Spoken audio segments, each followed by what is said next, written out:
Bonne fête de Pâques à toutes et à tous qui ont eu l'occasion de nous suivre à partir de vos smartphones, pourquoi pas vos écrans ainsi que vos téléphones. Nous sommes là pour vous donner des informations en ce qui concerne la République démocratique du Congo, notre pays. Nous sommes la voix de la diaspora télévision. La voix de la diaspora télévision, une émission qui est conçue et principalement pour vous informer par rapport aux réalités qui se passent au monde, pourquoi pas en Afrique et la République démocratique du Congo, notre pays. Donc, ne tolobaka, tokoloba makambo à Congo, ti kimia ekokota na Congo, ti Congo ekozwa bo somi na yango. Boyebi ke bozangi biso mikolo ebele makasi mingi parce que tozabatu à un moment donné santé pe boujaka, pour ma santé à un moment donné et tozala makambo susu pe oyo tosalaka en aparté oyo etali pe ba vie na biso esengaki tobongisa yango nanu. Enfin, tozonga na kimia po topesa bino information na oyo etali bongo la voix de la diaspora télévision. Pas mal des informations oyo eleki na ba mikolo oyo nyonso oyo tozaki absent na bandako na bino na ba télévision na bino et ba information ekoti ebele makasi. Normalement mikolo tokabwani na bino boyebi ke Est République démocratique Congo topé na ba ville mususu ba M23 bazwaki bongo frappe ya makasi epai ya bai wazalendo oyo bakoki ko maîtriser bango kasi et comme na niveau nini nde tokosolola ngo à partir ya émission ya mukolo ya lelo tolobaka exercice eza simple epai ozali comment na téléphone na yo topé na page YouTube na yo komika ka la voix des diaspora télévision. Donc, comment la voix des diaspora TV, comment la voix de la diaspora T, comment la voix des diaspora TV. So, comme la voix des diaspora TV, ou TV na suka, ou mona logo na biso ko bimawana, ou cliquer, ou s'abonner na kati ya page ya chaîne na biso, pe ou peut kozwa, ou tinde pende ko mususu à s'abonner parce que awa, nous allons parler du vrai parce que tu vois qui awa toko solo la nyonso toko tenir compte il y a ba question il y a ba problème bozana ngo pona ko tuna biso et puis toko zala pona ko répondre bino biso to sala ka apologie à rebelle parce que nous sommes des Congolais, nous avons les sang congolais qui coulent dans nos veines et toko défendre Congo toko lobela Congo. Donc ce qu'on continue la page na biso ko s'attendre que toko sala apologie à rebelle toko c'est la rebelle parce que kozwa gouverne kozwa mboka na makasi pona ko bomba ba congolais et biso awa to partage kapinda avis wana te to opinion wana te to sepela kana ngote biso lobi tozo sepela na voie démocratique moto azui et gouvernement to azui direction ya mboka na ndenge ya kimia et kozala bienvenue pona biso akozala bienvenue pona biso et puis tokolobela yango kasi soki eza pona koboma ba congolais nde bakufi na Goma nde bakufi na Bukavu et banda ba bande kokufa na babunagana alors akozwa appui na biso te tokoloba Congo parce que eza mabele ya bakoko. Alors pona pays ya RDC guerre entre nde bomoni na terre si j'ai guerre entre Issa na France, oui c'est sérieux et makambu ya RDC vraiment et comme problème il y a États-Unis na mboka France et comme États-Unis na mboka France pourquoi parce que tolanda ki lobi biso nyonso na conseil ya Nations Unies pa wapi oyo sengi ko yeba ke France nde mutazui direction nde sala ka ba tour et comme pas oyo comme na mboka oyo ba ko diriger na donc présidence na yango et comme maintenant diriger na France raison pour laquelle bomona ki lobi ezalaki na moi kita topé na ba échange et salemaki sauf les États-Unis azaki d'accord té moi je me demande to mitunaka comment expliquer tout ko ya na chaque retrouvaille topé ba convocation à conseil de sécurité na oyo ezalaka ya nini ya Union européenne ezalaka na langage moko nous condamnons nous dénonçons nous condamnons donc vous allez voir des grands cadres, des grands hommes, ils ont porté des vestes, des belles costumes, pour lobela makambo et talibongo Afrique, topé RDC, veste Rwanda, mais et ça la même temps qu'à langage bazongi la kabutumbo, même malobo bazongo la. Nous condamnons, nous dénonçons. Aussi longtemps que bazo koufa, les gens meurent. on tue les gens. Vous venez toujours, nous condamnons, nous dénonçons, nous demandons au Rwanda d'arrêter, nous demandons au Rwanda de retirer ses troupes, nous demandons. Donc, ça est devenu comme le hymne national, Moruboui, Oyoyo, et comme pour retentir dans ma toy, nabiso na ba bruit makasi. Ils ont ça la malamu mingité. Raison pour laquelle Boubouna Kilobi, chose grave les années, chose grave, tant Tolobaka que la France s'est rangée toujours derrière le Rwanda et ça se voit au clair que la France s'est rangée toujours derrière le Rwanda. Comment expliquer Makambo est allé RDC, mais en partie Moussou et ça bloqué et pas il y a Européens Bangomoko pour prêter main forte dans Rwanda ou à agresseur ou à Salama bien la République démocratique du Congo. Le président qui présidait hier, Azolo Bazuma Lobazolo Bake, Toko Tosengi c'est le fait que na kati RDC na Rwanda na ba M23. Pourquoi? Parce que Sengi to aborder la logique il y a proposition il y a Senko boui. Raison to mande ko loba. Tango ba sango ba mande ko tambola ba sango ba tambola ki pambate. To loba ki yango bien. Mission ya ba sango etambola maki. O ba salaki yango bomoni ba kogisi posa motema na bango. Basango bazalaki pona Congo to basango bazalaki pona Congo to zomi tuna bino mo bomoni ndenge ba uti ko potana na makamba ba mbongo ba mo ba dénoncer ba mo entre ba mo ba potana na makamba ba mbongo et comme oya zong sana gauche oya lo bana droite oya lo bana gauche bozana message moko o eza message moko commenté mais bazo ko ba na ndambu moko lo bito soki azolo ba avec orgueil to soki mbongo na Rwanda pesa kibiso mbongo basunga kibiso penta makasi na makambo et puis batuni bongo République démocratique de Congo ah non pas du tout non pas du tout aso sepela donc bino bokei bo le makambo ya Congo mais bozimbongo na Rwanda et comment expliquer makambo ngo eza RDC na ba M23 oyo bata soutenu par les Rwandais comment expliquer bino bozo senga que le Congolais ba fanda po balobila makambo yango et tozo kama ndenge nezo koma makambo oyo ya ba Congolais or na temps oyo tolobaki yango bien. Le pays est agressé. Et c'est une politique nyonso ya Congo ba se ranger bango nyonso bazala langage moko bazala mulongo moko pona nanu koluka ko buter nanu munguna na libanda après ko zonga na kati à l'interne ko solola.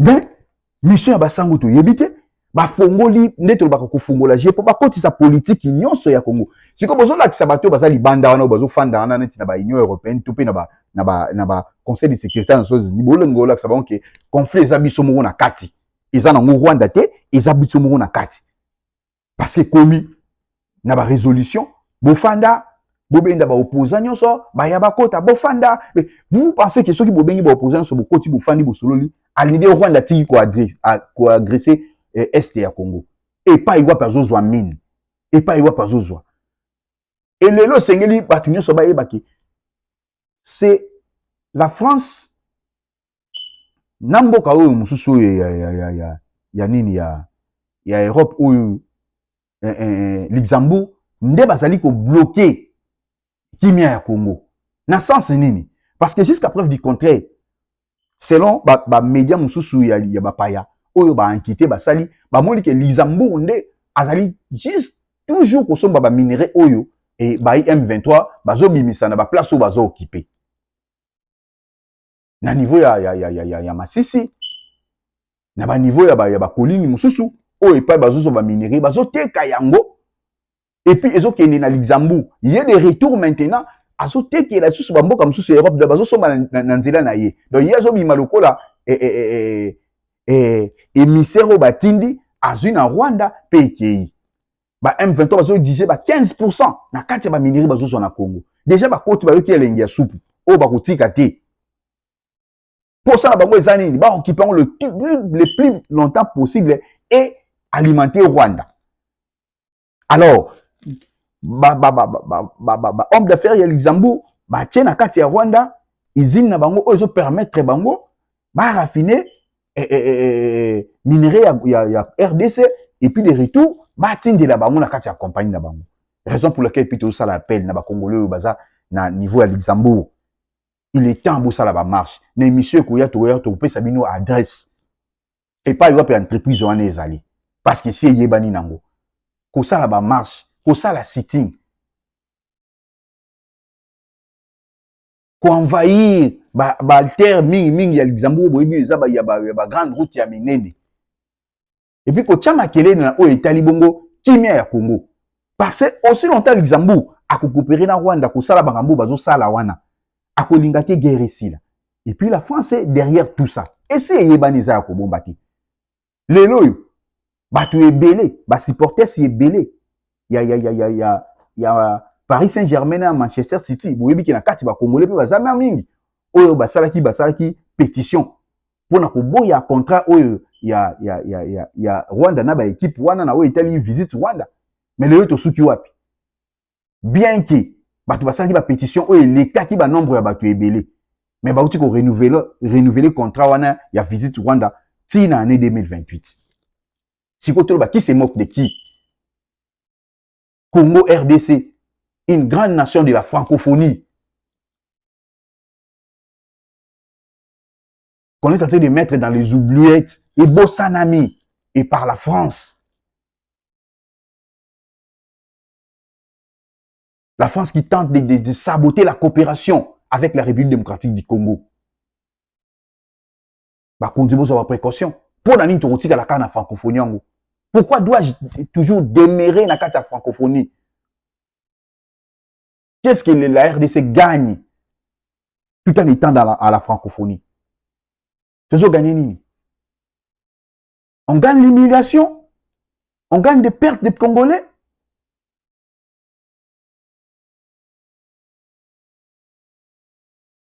Parce que vous avez donné les ultimatums. Donc, vous êtes des décideurs, vous pouvez décider et mettre fin à cette réalité. Condamner le Rwanda, mettre en exécution tout ce que vous avez eu comme décision. Mais jusque-là, pourquoi ça n'aboutit pas? Pourquoi ça n'aboutit pas? Quels sont vos intérêts? Boyaka chaque jour, nous condamnons, nous condamnons, nous condamnons, nous condamnons. Est-ce que biso to ba dosala ka des fois quand tu otala que le conseil vous fanda to de l'Union européenne ba ko siéger mais ba oyaka na nous condamnons, nous condamnons. Fin de compte vous a ndenge. Est-ce que ba kambia Congo bozo yeba makambo to bozo yeba yango te? To bozo linga bo mi mangona ndenga diplomatie. Tout le nom madame Wagner ou azali bongo ministre affaires étrangères il y a République démocratique du Congo, malobane azwaki na niveau ya Conseil des Nations Unies na o etali bongo agression à Rwanda, Grand Lac. Monsieur le Président, depuis l'adoption de la résolution 2773, 54 jours se sont écoulés, marqués par l'attente, l'inertie et la poursuite des violences. Sur le terrain, rien n'a changé. Les violations persistent, les tensions s'aggravent et la paix demeure hors de portée. Le dernier rapport du secrétaire général est sans équivoque. Les aéroports de Goma et de Bukavu restent sous le contrôle effectif du M23 et des RDF. Dans les zones occupées, les exécutions sommaires, enlèvements, enrôlements forcés et atteintes aux droits fondamentaux se multiplient. Une dérive plus grave encore s'installe, l'imposition d'un ordre politico-juridique parallèle fondé sur la force au mépris de l'autorité souveraine de l'État congolais. À cette dynamique de prédation politique et militaire s'ajoute une autre urgence tout aussi tragique, la crise humanitaire. Comme l'a souligné le secrétaire général dans son rapport, ainsi que la directrice exécutive de l'UNICEF, elle a atteint un seuil critique. Plus d'1,5 million de nouveaux déplacés, des zones entières inaccessibles et une intensification des attaques contre les camps de déplacés et les centres de soins. Parallèlement,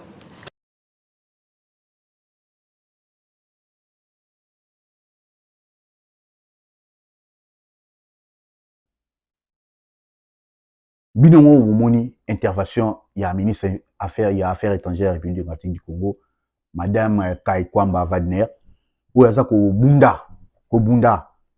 Cette dame pouvait rester dans sa maison, ata ndenga kindaka bureau na zone na ndako afandi et na famille na yepe kozwa mpepe. Mais banda makambo e bandi, elle est toujours dans les airs. Akende doa na Qatar mabe. Akende na États-Unis mabe, azonga na Europe mabe, akende boy boy, abaluka zonga boy mabe, ba pe Afrique kotambola mabe. Alors qu'il y a ça moi si. Souci wana pona ni ba Congolais musu bola tangote. Pona ni ba ministre musu bola tangote. Pona ni bola tangote. Bokombo pesa ko permettre ba politique nyonso ba loba na makambo etali Congo. Honte à la Senko. Soni na basango na biso. Dolobaki ya basango tango bokei na Goma. Boyebi ke ba déplacer des guerres bazali quelque part. Botikala komona ba déplacer des guerres ti. Boyo kata bango. Et puis kokoma na bino kuna tango ne ba bengani ba déplacer des guerres ba luka banzila ba kendi. Vous étiez là joyeux bozo seka devant les rebelles. Des pères qui sont qui ba boma bino so basala bino ni ntoyebi te. Bino mo bozo modifier calendrier na bino. Bokene bokutana o mais bo modifier, bo baxi mutu mususu. Bokene bokutana o bo baxi mutu mususu. Mais chose grave, bokomate na Burundi parce que boyebi que le président Ndayishimiye azo kabola vie moko te na ba Paul Kagame. Yango bokomate pa Ndayishimiye. Boweleli Kenya parce que ba pesa ki bino mbongo. Boweleli Rwanda parce que ba pesa ki bino mbongo. Bino moko bolobi yango. Boswaki ba mbongo ipana bango basunga ba pesa ki bino mbongo. Mutu azoboma na mboka na bino azoboma pepe na bino. Bato babomaki ba katoliki bazate na kati. Na peuple babomaki ba katoliki bazate. Ba chrétien ya ECC bazate. Pour que bino bo sepela bozo mbongo ya Kagame et puis bo pesa ba résolution na bino. Résolution na bino ça pour na intérêt ya nani? Pour na intérêt ya nani? Vous vendez le pays, ça se voit aussi aux yeux de tout le monde. Que ndenge bozo teka mboka. Parce que bon kandidaté que le lobo kutena Kagame tête à tête, le lobi Kagame kotika Congo te aussi lota Kagame sera en vie à kobundisa toujours Congo parce qu'à vous en a posé à alimenter Rwanda avec des minerais congolais. À vous en a posé à alimenter Rwanda. Si ko bazana programme économie makasi. Oya bango tikali ezaki bayi ba rande bazo yi ba wana pour bazo survie. Et là on y bino bo comprendre que et là, on va comprendre. Est-ce que vous utilisez la Bible ou vous utilisez la Bible? Nous, on parle parce qu'on est Congolais. Avenir, peut-être, on rappellera Rabino Makamboy.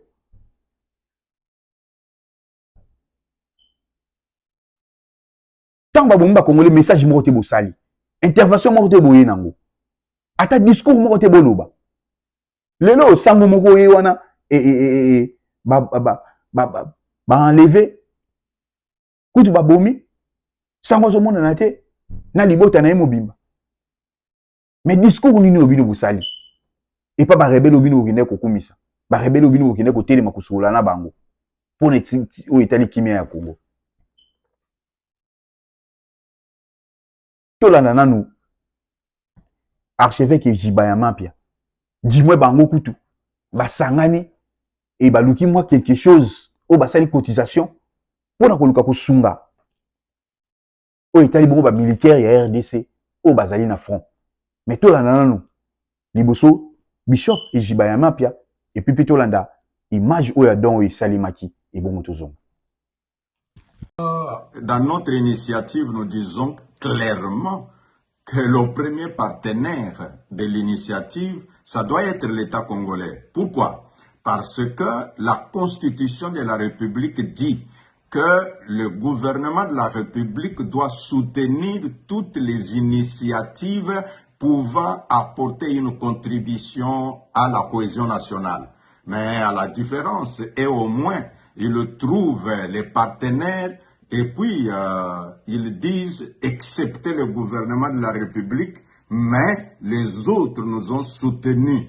Les autres nous ont logés, les autres ont payé nos titres de voyage. Mais monsieur Boujaguera, tu peux être ensemble avec moi que le Rwanda, qui occupe une partie du territoire, il paye pour vous les frais pour sillonner le monde. Et vous allez me dire, il le fait gratuitement? Non. Ils n'ont pas cité que le Rwanda. Il y a l'Angola, il y a l'Ouganda, il y a le Kenya, il y a d'autres pays. Bon, ils ont d'autres partenaires. Ils ont d'autres partenaires, mais les autres peuvent, par compassion africaine, dire, ok, aidons ces gens-ci, ils le peuvent. Mais quand vous acceptez les titres de voyage qui vient du pays qui occupe votre territoire dont vous êtes prélat, votre territoire dont vos paroisses. Bon, je peux comprendre parce que vous vous rappelez, à une époque, M. Nanga est allé droitement dans une des paroisses catholiques pour faire sa messe convenablement, ce qui ne pouvait pas être le cas pour d'autres. C'est pour dire que nous avons peut-être, je dis bien, nous avons peut-être des agendas différents. Mais nous voyons la paix en République démocratique du Congo, la réconciliation pour les peuples congolais, mais eux peuvent avoir un agenda que celle pense. Mais maintenant... Axé sur la transparence dans la gestion de la chose publique, le ministre d'État, ministre de la Justice et garde des Sceaux, Maître Constant Moutamba, a procédé au nom du commandant suprême des forces armées, Félix-Antoine Tshisekedi Tshilombo, à la remise officielle aux mains du vice-premier ministre, ministre de la Défense nationale, Guy Mwadianvita, les fonds et autres premières nécessités collectés par les églises en faveur du FARDC. Une enveloppe de 72 000 $ et plus de 100 millions de francs congolais et plusieurs tonnes de vivres, a fait savoir le patron de la justice et garde des Sceaux en qualité du ministère des tutelles des églises et des confessions religieuses. Nous demandons aux confessions religieuses qui tergiversent encore de pouvoir emboîter le pas. Il s'agit de notre pays, il s'agit des efforts que chacun de nous devra fournir pour rencontrer de la défense lui-même qui a cette lourde charge au front. Après la réception de ces offrandes, le vice-premier ministre, ministre de la Défense nationale, a remercié le représentant des églises pour ces gestes de solidarité au soutien aux FARDC combattantes dans vos prières quotidiennes. Ce soutien a pour but de réconforter davantage les efforts du chef de l'État, Félix-Antoine Tshisekedi Tshilombo, et la chef du gouvernement, Judith Suminwa Tuluka, a expliqué le garde des Sceaux, Constant Moutamba, afin de pouvoir barrer la route à l'armée rwandaise et ses supplétifs du M23 AFC. Dis-moi, geste où ils ont encourageant. Geste quoi encouragé en eux. Mais c'est un coup qu'on fait les Congolais.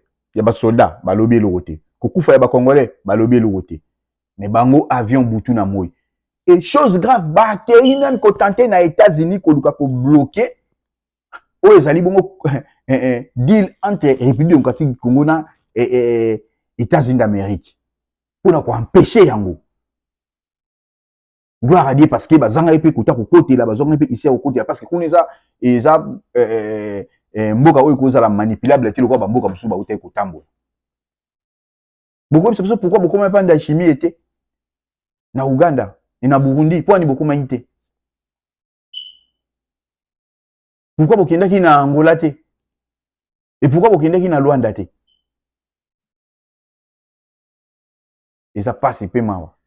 Et ça passe mingi. Et ça passe. Mais ce que tu as la carte, il y a rebelle. Aussi longtemps, la France a embrayé biso. Na makamba ba résolution proposée par la 5O et les CC. Na ba makamba nous condamnons, mais rebelle a ce qu'on s'est renforcé. Après qu'on se frappe na Walikale, bah c'est renforcé. Pour qu'il va ça la nini. Il faut scout que coûte. Bazoka ouvira et puis ba mona ndenge ni ya kokota ba kisangani, ba kota ba kindu et ba ndenge ya ko progresser na Grand Katanga. Avec ces images au bon mona o nyonso. Tala ndenge rebelle azokota. Et bazokota na butu na moi, ça se voit maintenant Kagame est en train de défier tout le monde. Donc l'Hitler de l'Afrique a télémi pour défier tout le monde. Donc, nombre nyonso ya bateau bazo siéger na kati ya ba Union européenne, bazo siéger na kati ya ba ya Conseil de sécurité des Nations Unies. Donc Kagame pona bango azomona bango iloko te. Maintenant, il est déterminé à cause de sa troupe, ça se voit. Qu'est-ce que vous allez nous dire? Ministre des Affaires étrangères ya Rwanda siko aya ko sabiso, aya ko wanga na lisusu. Kolobake, non, ba soldats na biso bazana Congo te. Ba soldats rwandais bazana Congo te, ce sont pas les soldats rwandais. Ça, ce ne sont pas les soldats rwandais. Ba continue axe nyonso bazokota. Objectif est ça. koluka kosala maintenant forcing ya kopénétrer ti kokota na Uvira. Après des retours, Willy Mishiki ozoya koyebisa biso ke non Bawazalendo batika na nous cesser les faits. Est-ce que monsieur le président de la République, cher ministre, ministre nyonso, est-ce que politique nyonso ya République démocratique du Congo est censé ya kopesa ordre na kati ya mboka na o etali guerre o? Willy Mishiki représente quoi? Pour na aïsa Bawazalendo tout ça cesser les faits. Mais on est tenté de rêver ou quoi? Toujours rêver ton ndengeni. Comment est-ce que rebelle azo ko bongama, azo poussana, azo bongsa, azo kotana bi bundeni azo poussana. Mais vous dites au FARDC yako respecter cesser les faits batika. C'est comme si vous êtes complices vous tous. Ou soit total na misunde baso botola bango Congo bazwa Congo ba botola Congo. Comment expliquer que le pays est envahi? Ceux qui missionnaires rebelles bato ba kosa les forts makasi et c'est ngamu ya RDC ba kosa les forts pour renforcer ba zone nyonso ya défense makasi mingi. Et c'est que ba action ezali ya Bitumba. Même nous besoin ba sola ba chama ndoki na se ba fanda na se ba bundate. Mais rebelle azo yo kamote rebelle azo progresser, azo forcer côté azo progresser. Tande bazo kota na Bukavu. Et image yo pesa même na Kanda. Na ba axe sur bazo poussana. Misusu bazo kende vers Kamanyola, misusu bazo kende na kokota et na walikale ko progresser. Cause ya cessé le fait oyo ndé et ça que ba s'accaparer na aéroport ya Kavumu. Parce que les Wazalendo babundi. Les Wazalendo sont des civils, ne sont pas des militaires. Et ça, les civils, ba papa na bango bakufa mona moyenti ba tusimba kama ndik pour défendre mabele na biso. Parce que soki batika libongo ba kokende wapi? Ba ko boma ngo kwa bazo boma ba jeune na Goma na Bukavu. Wazalendo abundi a repousser rebelle, tant à reconquérir espace moko. Et ça c'est un renfort, il y a ba FARDC. Bon renforcer pour boya bo suka wana, bo pesa bango pour ba poussana. Wazalendo dans un effectif à makasiki. Iye moko bunda, aboto la mabele, iye moko tika la mabele wana, iye moko sa sous progrès, ba kotika combien? Et puis wazana armement ya makasiti ba Wazalendo. Besoin de kopesa bango pi mandu kité.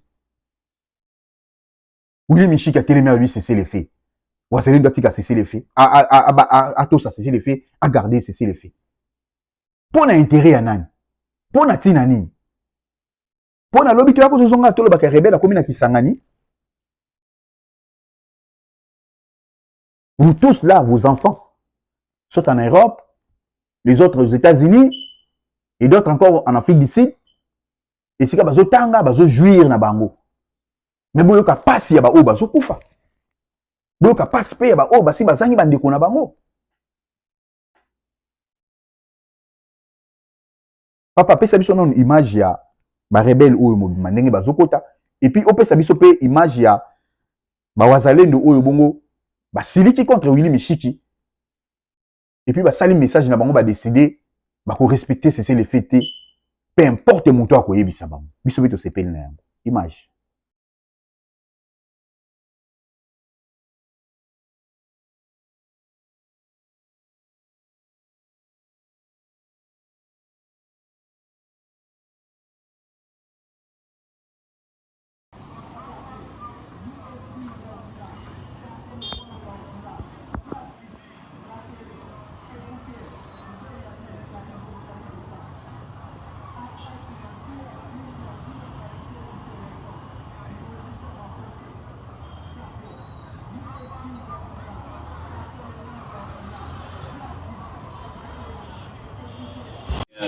Bonjour, mesdames et messieurs de la presse. En ce jour de dimanche 13 avril 2025, les représentants du VDP, communément connu sous le nom de Wazalendo, nous nous sommes réunis à Kinshasa sur instruction du commandant suprême des FARDC, de la PNC et des Ouattalendo, nous avons décidé de décréter un cessez-le-feu immédiat. Ce cessez-le-feu là-bas ne signifie pas une lâcheté. Nous avons voulu donner la chance. Des résistants pour la défense de la patrie face à la fameuse déclaration de l'honorable Willy Michiki, décrétée le soi-disant cessez-le-feu au Ouazalendo. Nous, Corsium des résistants pour la défense de la patrie, c'est CRPD en sigle, nous sommes indignés et condamnons avec les plus grands regrets les propos de l'honorable Willy Michiki imposant, sans aucune logique ni de fond ni de forme, un cessez-le-feu immédiat. Boyoki bana bato nde baza déterminé. Bolandi bino moko ndenge baza déterminé. Et biso peut toujours partager à vie mon na bango. Il n'y a pas le temps de laisser à cesser le fait. Vous nous distrayez avec le langage wana à cesser le fait. Parce que ceux qui vont respecter que cesser le fait. Et nga ko monana. Tant bazo ko taboy bazo respecter cesser le fait. Bazo ko se renforcer. Vous savez tous que basaki na mpiaka. Et côté ka ba minerai et pesi bango makasi ya ko se renforcer. Ils ont tenu des réunions oyo baza déterminés. Oh, esa carte na bango suka bazo jouer. Moi la besoin de distraction bazo yo kanate balobi bango nanga ezo simba te bango nanga bato yo kanaka te ezaka bongo te. Ça se voit que bazo yo kana lokwa bazo yo kana balimba envahir Congo, il faut bazo réponse oyo ekoki pe ebongi na bango. Réponse oyo ekoki pe ebongi na bango.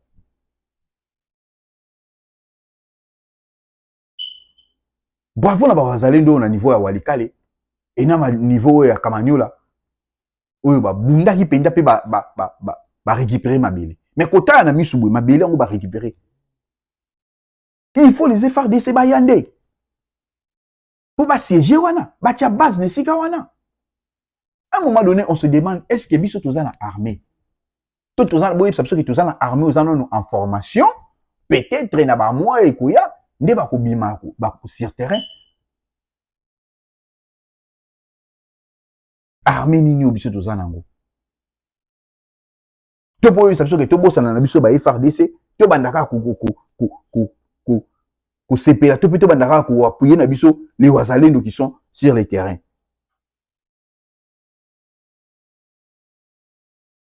Willy Michiki a fait ordre. Étant que qui?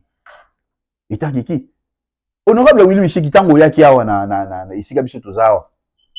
To yamba ki yo, oyebi makamto sola ki na yo. Oyebi ba question de tuna ki yo. Peut-être soki photo na ngai ezali papa, il sait non photo na nga wana na Willy Michiki et tango yaki awa na isika tozali awa, tango to yamba ki ye. Celui-là, yo wana honorable Willy Michiki. O bandeko boye bakaete. Ayaki awa to yamba ki to kutani to tuni ba question de ko la député ya Congo. Ayebisa ki biso makamuni ya ko yebisa biso. Mais beaucoup plus c'est que intérêt na bango de ba député. O ba komi ko yebisa biso ke bazana ba encrété, bazana ba papier diplomatique ya kuté ya ko komela. Na mbongo ke ndi pa ba soda o bazana na front. Na mbongo ke pa ba député.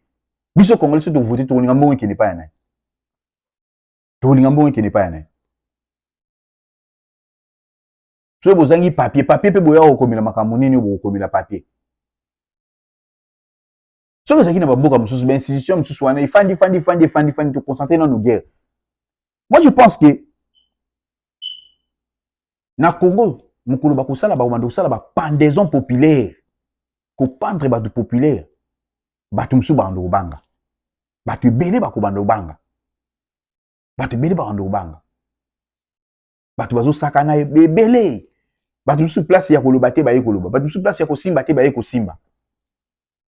Bino boyi passe ba Ouazalendo bazomona. Boyi souci ya ba Ouazalendo bazomona. Michu pe bazana atikala ata membre famille moko azalaka te. Au moins mona 25 ans ndimia sima mundu qui a défendre mabele na. Alibini otelemi c'est le fait aussi longtemps les rebelles sont en train de progresser. Ezomona na miso bato. Eza suya ko bomba na ba téléphone na bino ba image wana ezate oyo rebelle azo kota na Bukavu ndenga azo poussa ndé basali renfort. Na ba mituka minene bazo kota. Ali bozo epsa bato c'est le fait. C'est le fait pour nini? Pour na ba garantir bino nini? C'est le fait pour na ba yebisi bino nini? Kagame abangi Amérique abangi Nations Unies, abangi Union Européenne. On n'a pas intérêt de ce qui se passe à l'Union Européenne ainsi que la Conseil de sécurité des Nations Unies. On n'a pas intérêt. Et ça se voit. On n'a pas intérêt. Les minerais du Congo, ils ont kende. Ils ont bimezo kende. Ils ont tekama.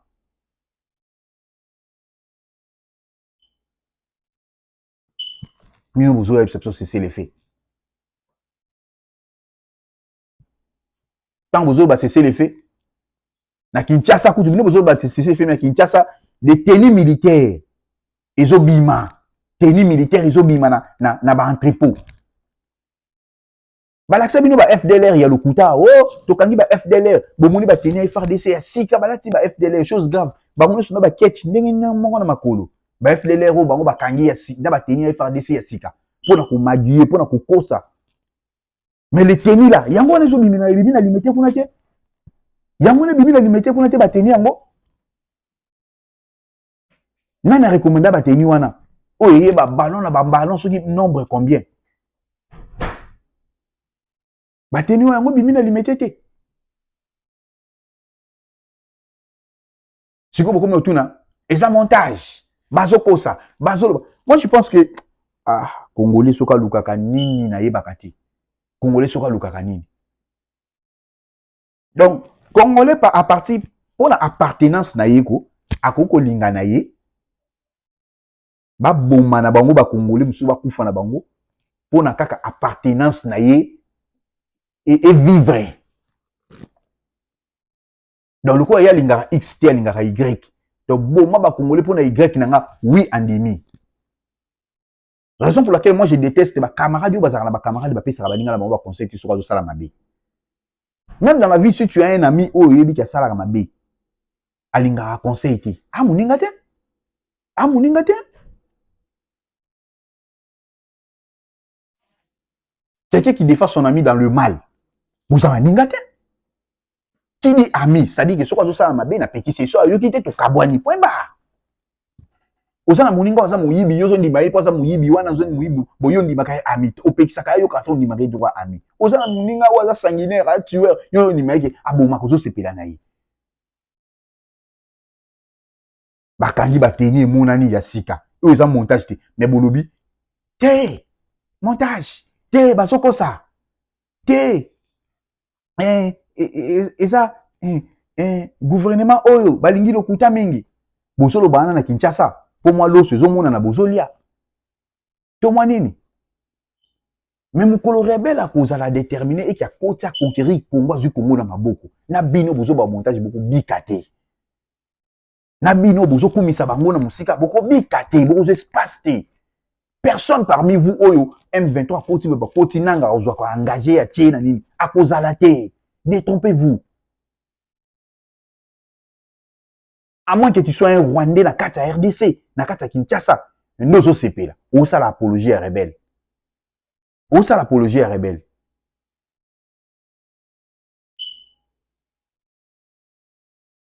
Papa pesa biso no image ya ba teni wana ba zuna limité et total bon tozonga sima.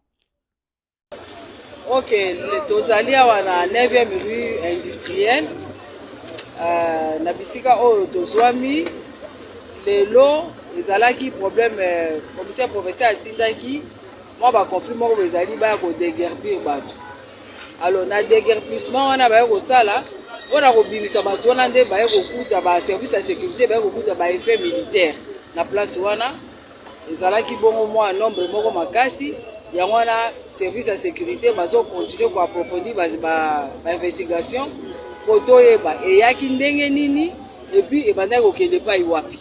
Les problèmes ezalaki 209 ballons. Eza indice militaire. Ouais, c'est ça. Donc on dit muta koyebisa biso a commandaki yango na but nini et puis destination nango. A commandé yango abo po ekende wapi. Merci. Yango na pesi merci na service à sécurité. Des images sont là.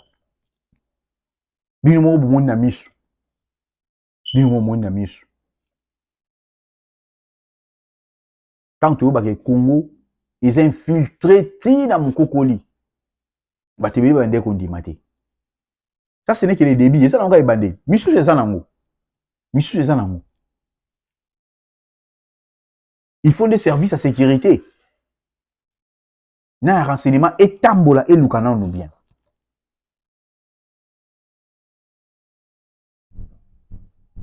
Tout ça, ça prouve que il faut même nanda quoi individu et à la persécutionner.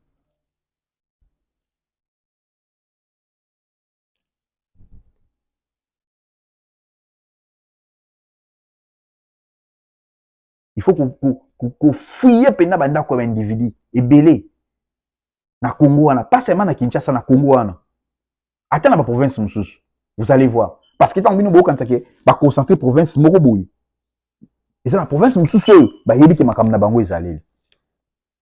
Toyoki awa il faut ba kende susuko ça la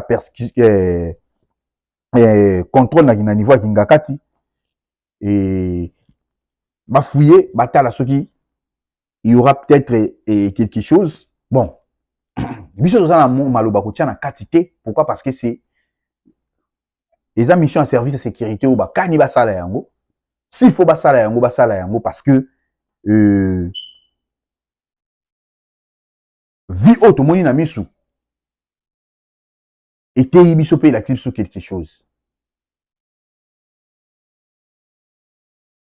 et te pe l'actif sur quelque chose oh ba tozo benga ngo acharnement ezate soki eloko ezate mais soki eloko ezali et pourquoi eloko wana ezali pourquoi ezali mama ebisaki biso ke mobile na ngai etanga à un moment donné et comme mobile nanga a travailler na silence mobile na travailler na silence a travailler wapi et puis pour na nini pour l'intérêt ya banani. Aujourd'hui permettez-moi na lobelo komoko et pas ya maman Olive Lembe Kabila. Maman Olive, avec tout ce que la République démocratique du Congo vous a donné, tout ce que vous avez eu en République démocratique du Congo, boya ko fanda kimia pe bozeli VS na bino botikali na histoire ya malamu na République démocratique du Congo. Oui, oyo bino bozeli na République démocratique du Congo kobanda na Kasavubu premier président ya RDC tina moto ya kokoma moto asuka ya Congo tango mokili kozala susu te na limite ki bato wana nyonso bakokokana na bozwi na bino eza na Congolais moko te na kati ya Congo akokani na bozwi o bino bozwi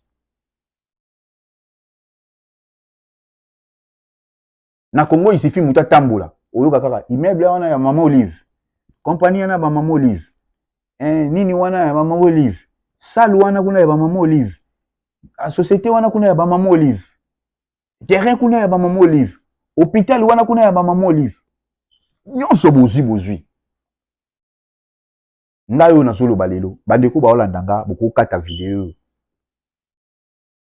video esiko bokata yango botinda yango ta Maman Olive atala yango botinda yango ta ba politique ya Congo batala yango koko aboti papa nanga azana mabele na ye na kingakati esiko botonga kingakati koko aboti papa na ngai koko na ngai azana mabele koko na ngai ya mobali azaki fonctionnaire ya Banque Centrale du Congo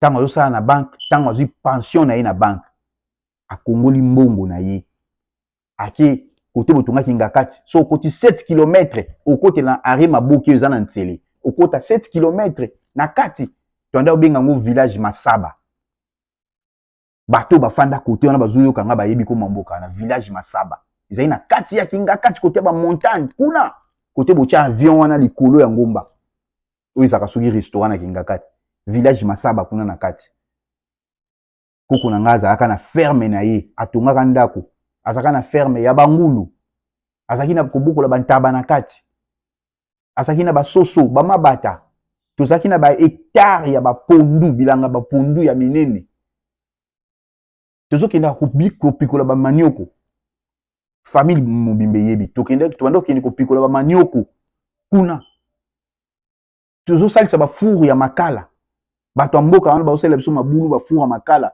tofuti bango mbongo soki esili moto ekufi tobimisi ba makala toluwe man na yeba ke man wana ba man wana tondo oluwe yango na Kingabwa na sans fil bato bayebi na sans fil na veni Kingabwa ezaki na ba tetela moko bazalaka wana na Kingabwa bando oluwese ba man boye mingi bazali ba man ya minene na sans fil tondo oluwe ba man na bosa na katena yebi to oluwe ba man wana to kota nango na kati tozo bimisa ba saki ya makala tozo koteka ngo na Pascal to koteka ba saki ya makala na Pascal koko na biso zimbongo asombi ba sukali ba miliki ake pesa susu bato mboka wana po basa ele ba furu mususu koko na biso mwasi ndia ndako saida bomba mikate to ande ku gâter bango bongo po bomba saida biso misala ya babilanga na banini koko na biso alingaki suko fanda na cité te kuna nde komaki ndako na ye biso bana to ando ki tobeta ba 2 semaines kotala koko na biso mais koko nanga à un moment donné mukolo moko to fanda bourgmestre à l'époque Papi et Piana ya commune ya Ntseli ya Maluku aya akota na ba agent na ba policier ba pesa koko nanga jeton na maboko babima ultimatum babima koko nanga tanga bimi azongi ndako esika maladi ebandaka koko yango wana koko nanga tanga bimaka zonga ndako nde esika maladi ebandaka koko souci ebandi ba estomac banini makambo ebele parce que akoya kofanda esu na cité te mbongo na ye nyonso amizaki yango kuna na ferme na ye na bangulu na ye na babiloko na ye nyonso amizaki mbongo na ye kuna nyonso na niveau ya Ntsele kuna na esika botongaki ngakati na village Masaba nazobande ya koloba Masaba tobande kotambola makolo pa 7 km tobandi banda na Prince na Rima boki tokoti makolo so tobimi kuna tondoko bima kuna partir à 4 heures pour tobima ti tobima Prince na tongo pour tozomi tuka tozonga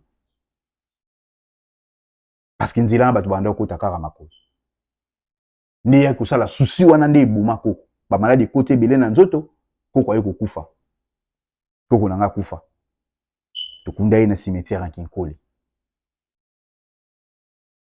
koko aye kokufa soki tofandi tozomona Kingakati tozokanisa koko na biso esika azalaki na mabele na ye esika tongaki endako na ye esika azalaki na bangulu na ye esika azalaki na baferme na ye esika azalaki na baterre na ye ya babilanga koko akufa nyonso ekenda babénéficiaire bazana famille Kabila nde bénéficier na mission oyo Papi et Piana yaki kosala raison pour laquelle bomona Papi et Piana tango gouvernement échangé Papi et Piana wumelaki te na Congo akimi akenda exil esika kenda parce que ayebaki ba dossier kolanda ye na nsima mais Papi et Piana ata lelo lobi te bana ya babana na biso bakolamusaka dossier oyo Papi et Piana kosamba na ntina mabele ya bakoko na biso bazwaki mabele yana ofele te parce que basombaka lelo ntango bolobaka ke tokendeki Ngakati tokende kosala baje tofuta bambongo totala banyama totala banini biso tokokanisa koko na biso na mabele wana boyebi pasi nini eza na mitema na biso boyebi pasi nini biso toyokaka soki koko na biso azalaki na mabele na ye afandi na ferme na ye bandeki kolia bio kuna mais ntango mosusu akufi te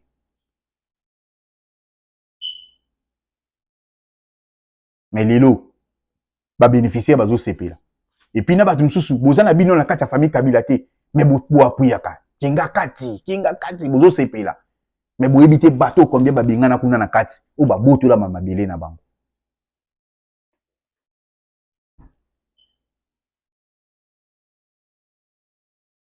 bravo na ba FRDC oyo bandimi komuye mayo na bango bandimi kopesa vie na bango mpona République démocratique du Congo mboka na biso totala na image ya baoyo bato ekozwa basalaire na bango ndenge nini basepeli na basoda oyo bakimaki kutu na Goma oyo bazwaki mwa chance ya kokima ti baoyo bapusanaki bakomi ti na niveau ya nini ya Ituri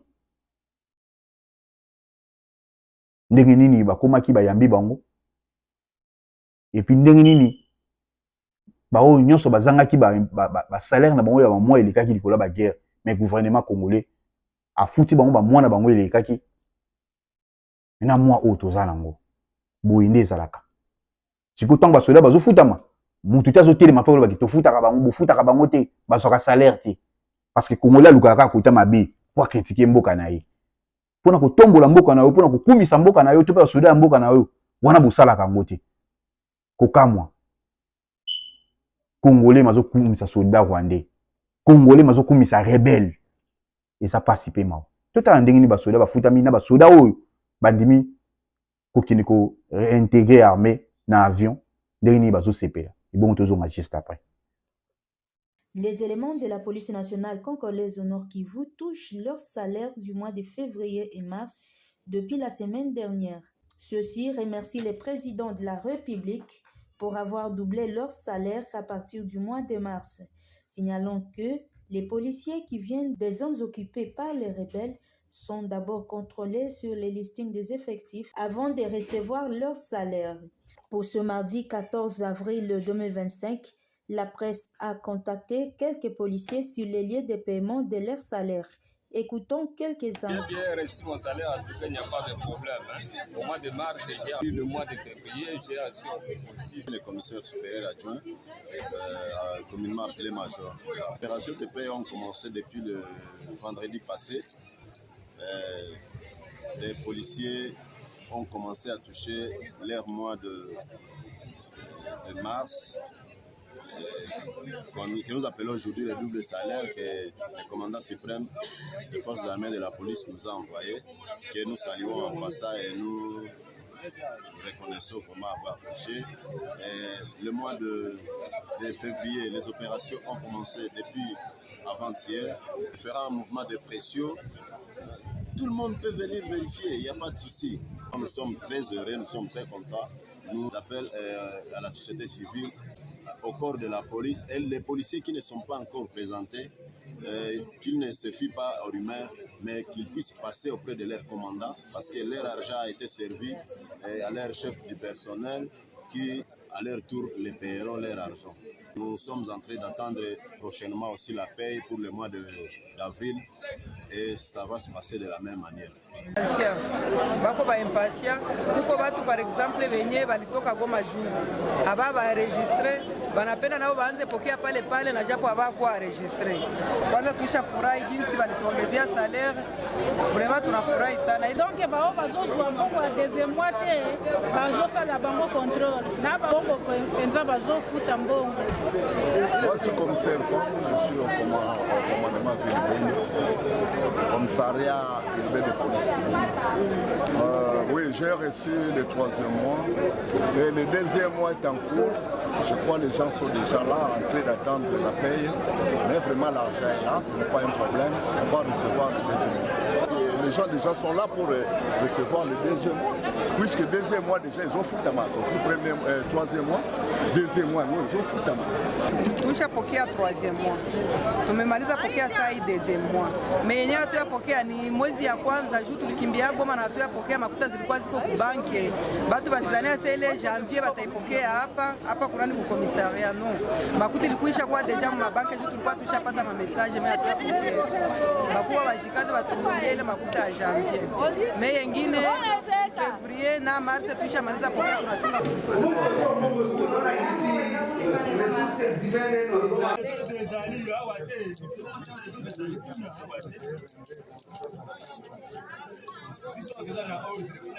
Na moto nalela kuloyo simba moto na moto nalela kuloyo simba moto na moto nalela kuloyo simba moto na moto nalela kuloyo simba moto na moto Astoria Anyole Gaina yo kiroleka yo kito Gaina yo kiroleka na litina Moja malanga Gaina ya milikolo na tali na sena moni barwande Na pesi bango mote bango baebi kongote Tobele kinyarwana na lokota na bango Bayumae Bayumae Bayumae Fakie Yamae Yamae Yamae Fakie Yamae Yamae Yamae Kuloyo Simba moto na moto Nalela kuloyo Simba moto na moto Historia. Bolobi nini pona papa gouverneur.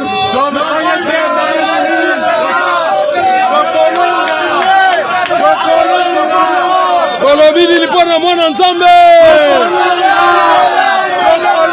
Otuele likolo.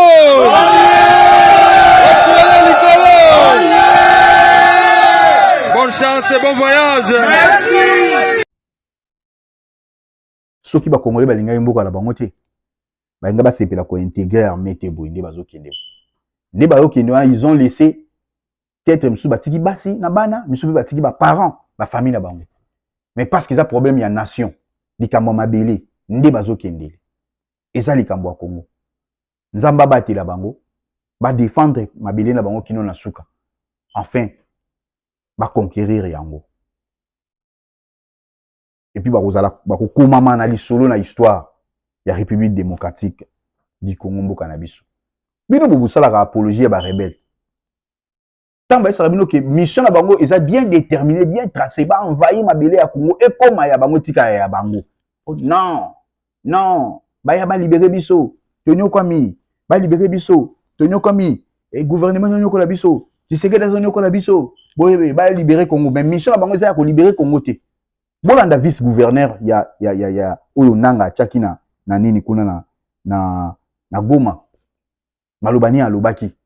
Et pas solo bana Kinyarwanda zo benga bandeko na bango boya, tuzi mabele wana, boya to koma kuna to fanda kuna, to récupérer mabele boye bele bozo tikala na Rwanda pona nini, boya to kende. Azolo bango zo belela. Bomonaki ba image wana te. Azo belela. Boya. To ki to fanda na mabele wana. Souci na bango zani ba envahir est ya Congo, ba bota, ba se multiplier. Guerre au Froboye bezana ba maudit les belé. Bazo combattre RDC parce que au Rwanda baza son espace té. Tellement baza un espace té, il faut pas comme belé. On a toujours dit les Tutsi baza bato baza minoritaire na monde ba ramukier. Mais n'attend ba bota bazo comme belé, il faut pas panzana, ba comme belé. Raison pour laquelle baza na Uganda, baza na Burundi, les ba mso ba kinal ba Centrafrique. Parce qu'il faut pas fungwama. Lobi biso bo monde na ba États-Unis to na ba Kenya, boka moité. Boka moité. Tout un gouverneur militaire ou vice-gouverneur militaire ou ndenge na ko benga bandeko na ye. Parce que interprétation paysanne en français, ndenge na benga bango ba ke ba koma na Congo, ba koma na mabele ya Congo, ba fanda ba envahir mabele ya Congo. Bino ba bucha katembe. Image. Occupons ces collines-là. Les jeunes qui sont ici, prenez courage. Allez dire au revoir à vos femmes et à vos mères. Puis nous allons partir. Allons-y vraiment. Allons-y. Les voies sont libres maintenant. Il y a ceux qui sont à Camagnola et dans les collines de Rourambo. Pourquoi vous restez ici? Les jeunes filles, venez, nous allons partir.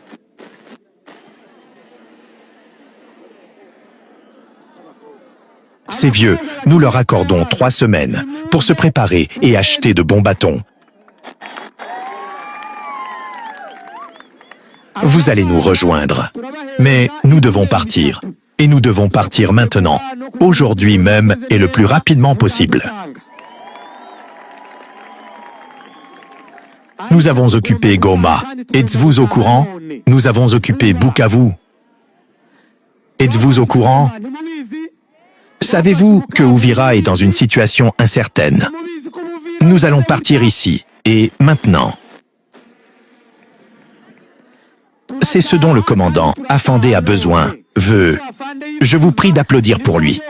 Il y a des gens qui n'ont pas vu la photo.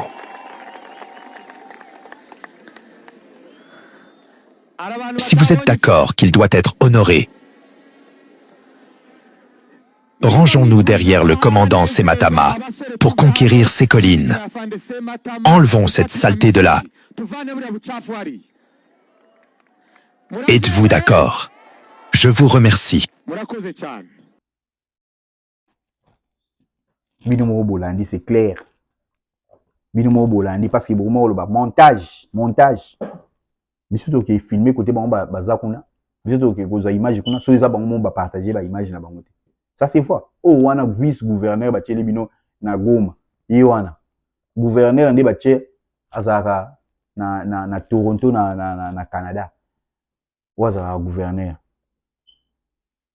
toyoki kutu akimi kutu balimba botola ye kutu citoyenneté akimi soki aza na États-Unis soki wapi ase retrouver yango wana boyoki bino moko azobenga bandeko ne bake banvaye Congo ya boye bozosepela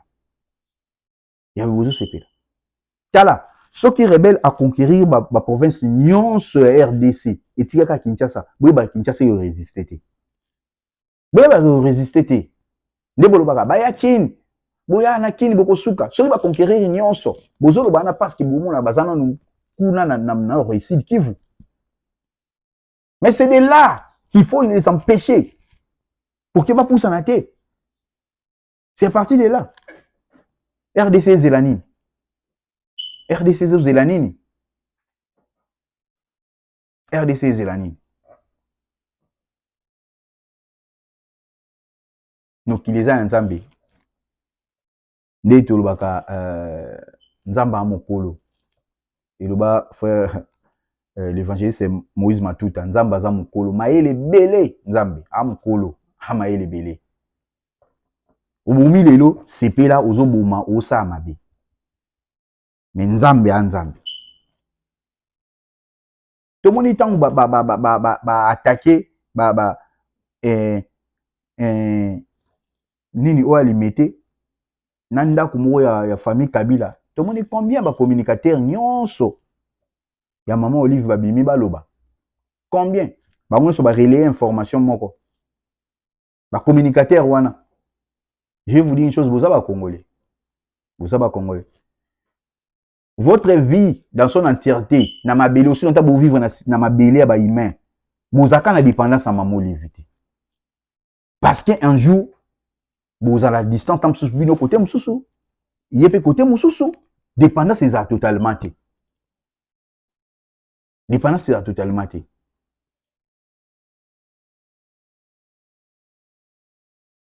si vous vivez ensemble avec une personne bolinga teke ata makambu et ça qui to côté bino bo sepela na nka po bo vivaka to pe bolia pa mutu wana tam su obolia yango o esala pasi ya bato misusu yango obino bolia na esengo yango bino bolia na esengo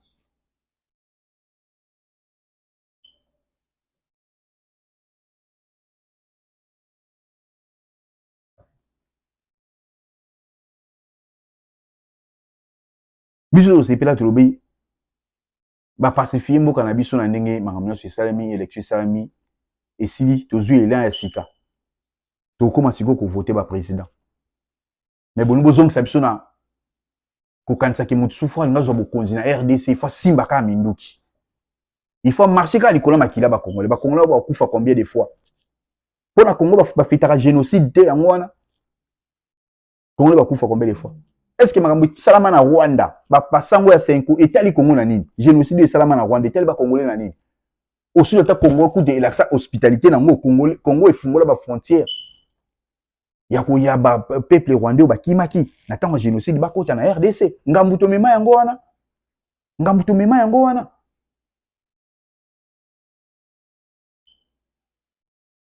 pourquoi ba kambia Congo besoin de la faiblesse ya Congo tina libanda na miso bato pourquoi so ezaki na tango Mobutu venda basango ba ko tambola nde batambola basali ma ba boye ko zonga na mboka na tango ya Mobutu atapeka Joseph Kabila na pouvoir boyi basango bakotambola nde batambolaki wana apres baye kozonga na mboka na kimia nyonso epi boye mpe na mboka mpe bofandi bobi tozwaki mbongo ya Rwanda apesaki biso mbongo tozwaki Rwanda yebaki biso kitoko na Kenya tokendaki tozwaki mbongo ils ont donné les moyens epi basolo bango na l'aise azolo bango avec orgueil nyonso vous moquez des Congolais bon se moquer na ba Congolais mais talaka mai ya pamba tango inondé batwa ndenge bato batelemi gouvernance amabe bazoka ba précaution boye na ba OP ya gouvernement bango na mbango balati ba botine tous les ministres na kata mai dans des choses pareilles nde bomimoni saka bolaki saka bomimoni saka mais pour vous défendre le vôtre tu meurs innocemment bosalango te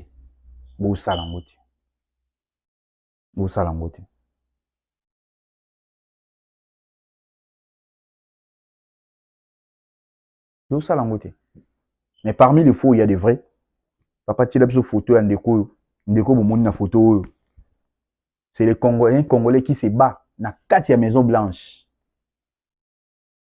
Na quatre Maison Blanche. Donc ma camion sur RDC, il est dans canal naï.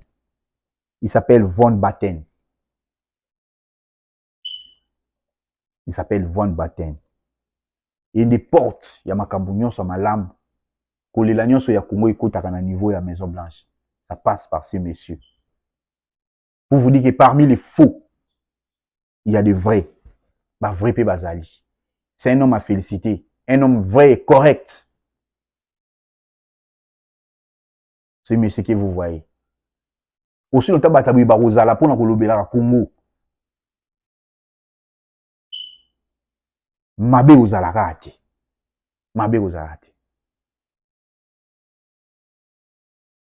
Tout ce que c'est le King Kester à l'Oba.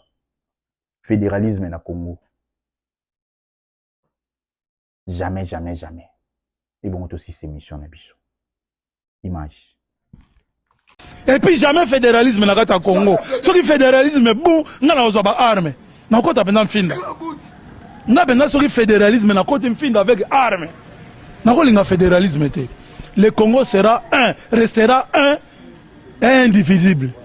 Indivisible, blague te. Parce que mon gars mon Swahili, mon Congo, tatabo. Moulouba, tatabo. Mais pourquoi tu Okabwana? Ouais, ça va. Ça va. Voilà. Fédéralisme na Congo. C'est synonyme à balkanisation. Olivier Kamitatu, Luka Formule Moussous. Formule oyi nango yangote. Luka Moussous. Luka Moussous. Bota l'intérêt na binote, bota amboka. Bota l'amboka. Bota l'amboka. Événement za ki lobi na niveau ya Grand Katanga na Lubumbashi et pas wapi mokonza mboka Félix Antoine Tshisekedi Tshilombo. Akendaki bongo ko inaugurer hôpital moko ya munene et puis ko participer na expo ya Lubumbashi oyo asolaki pe mwa mike na bayimboka ya kuna pona koyebisa bango na oyo etine etali mboka et puis na makambo ya ndenge na ndenge. Et je pense que nde bozomona wana ezaka illustration ya ba image tokozongela envers force détail na ba mission ya ezali koya ndenge hôpital yango ezali en tout cas eza kitoko eko permettre pe bandeko bazwa ba traitement ya solo ya malonga makambo boyinde tozolinga makambo boyinde tozosepela na yango et salima mingi mingi mingi na ba province nyonso ekota eza mingi eza malamu mingi et pacifier pe domaine ya santé na République démocratique du Congo mboka na biso. En tout cas, si vous avez aimé cette émission, bon pesi merci na concours ya bandeko nyonso ba permettre ki biso to kota na bandako na bino. Nde tolobi o sepeli na biso et encourager biso na ba message o sepeli pe na biso te na dérapage na mabe moko komela biso toza batu tokozonga na raison et panza vraiment chaîne oyo na bandeko nyonso epai izwami bango et nde tolobaki beta kaka la voix des diaspora TV comme la voix des diaspora TV parce que ce que vous TV ou quoi na chaîne mususu ce qu'on peut la voix de la diaspora ou quoi na chaîne mususu mais comment kaka la voix des diaspora TV ne comment TV donc la voix des diaspora TV au moins logo na biso zawana ou s'abonner na chaîne ou partager yango ou partager bande comme mususu tindela bande comme mususu émission batala et tindela biso ba suggestion ba remarque to kozala wana vraiment pour na considérer yango et peu pour na koyeba et pour améliorer makambo ndenge ezali kokende. Topesi merci bongo na pasteur Lucien Wanga, docteur Lucien Wanga na Kinshasa wana, ye wazali ntoma na biso et papa oyo pe a formé biso malamu penda na molimo bambote na yo docteur na yebi ke nzamba kosala ngolu et tokokuta na lisusu pe ça pe merci et na mama pourquoi pas na bana na bandeko nyonso ya Megra ya église na biso ezwami bongo na masina sans fil et pas wapi bandeko bazali ko bondela nzambe pe ko sunga biso pe na banzela mabondeli to pesi merci mingi na papa na biso le révérend apôtre Dandi Makumbu oyo pe ya église la bonne nouvelle d'Isali na niveau ya Njili quartier 1 et pas wapi ezwami bandeko nyonso na bandeko ya MCDD o bazolanda biso vraiment bo partager émission oyo bo lobela yango bo panza yango et kusunga pe biso ko pesa biso be makasi mingi. Pourquoi pas le pasteur Henri Lai oyo pe azali bongo ya église de Jourdain Massina mbote na yo pe lokola to pesi pe mbote na Papa David Thio, pasteur Lema Diamonika ya Christ Notre Espérance, pasteur David Thio ya Agneau de Dieu, maman Nelly Thio pe simbote. Pourquoi pas pasteur Vavaï na États-Unis d'Amérique to pesi pe mbote to pesi mbote na pasteur Ezekiel Awa bongo na Canada Montréal na bandeko nyonso ya livres adorateurs mbote na bino mbote mingi ye to benga ka bishop menga na benga ka prof nda gérer makambo na yo parce que makambo ndenge ezokende pona yo ezokende mabe makasi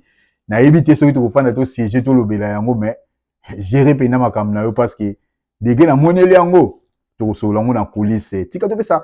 Merci mingi na ndeko so zaki libaku ya kolanda biso. Pourquoi pas madame mon épouse de cadette sa titenge kuna bongo na Texas na Dallas et pas ya pezwami nzambe ya batela bino na libota mobimba soki yesu masi azongi te to komona na to kosolola to ko développer des sous ya mingi na ba émission ezali koya. Quant à moi je vous dis bye bye et on se retrouve à la prochaine. Ciao.